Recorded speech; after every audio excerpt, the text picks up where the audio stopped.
In the shadow of the steep mountains separating Thailand from the war zones of eastern Myanmar lies My La refugee camp.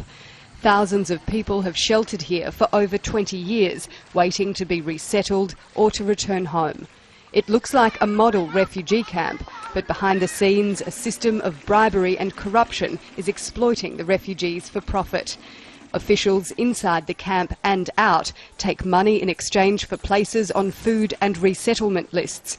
Residents are left to seek illegal work in Thailand, where they face deportation. We can eat, but we don't have 1 cent to spare. We need many things to survive. Deaths in the camp are rarely recorded because people's identities are believed to be traded. This family lives outside the camp but says they report for a head count each month for food rations, which they don't receive.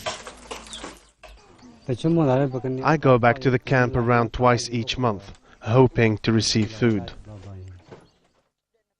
His hope is to earn enough money to pay for his family to live in the camp. It's an example of how the $66 million given each year in international aid is not reaching many who need it most.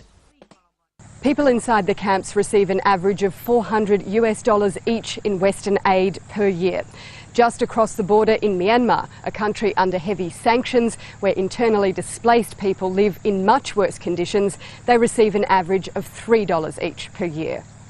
The largest donors, the United States, European Union and Sweden, want Thailand to restart its refugee screening process, which has been dormant for 3 years.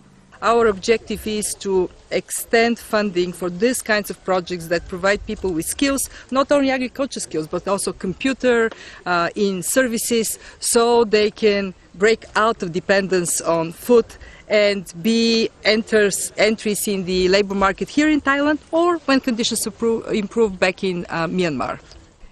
In their homeland, the conflict goes on. People will continue to tread a path to the camps, even though their future inside is uncertain. Ella Callan, Al Jazeera on the Thai-Myanmar border.